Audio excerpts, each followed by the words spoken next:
It's usually not enough to say that you just want something, even if you use a stronger synonym like desire or fancy something. There is not enough emotion in these words. So native speakers will use idioms instead of this want, desire or crave, and will create the needed emotion.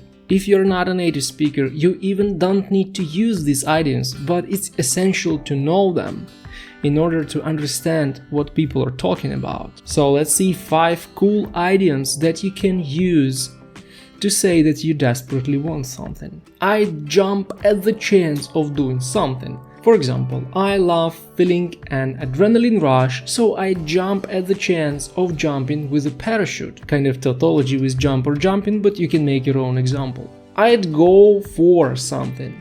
Given the choice, I'd go for learning German. I'd die for something. For example, I love German cars. I'd die for the chance to drive the new Audi Q8. I'd give my right arm for something. Sometimes you may also hear left arm, or I'd give my right leg or my left leg. There are even other parts of body, but YouTube won't be happy if I continue. I'm dreaming about a sea holiday. I'd give my right arm for that.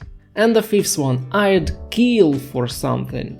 I'd kill for a burger now, I'm so hungry. When you're using these phrases, you're making your speech more emotional. It's really essential to understand idioms. You may not use them all the time, but you have to understand them.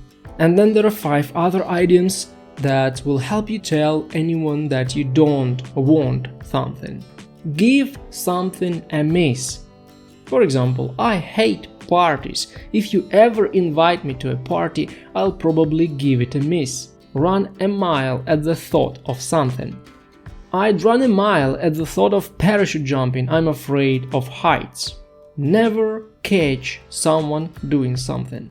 You will never catch me singing on stage. I am bad at singing and also very shy. Not my cup of tea. Guys, I won't go to the cinema with you. Horror films are just not my cup of tea. Nothing would make me do something. Nothing would make me travel to Australia. I hate spiders, snakes and crocodiles.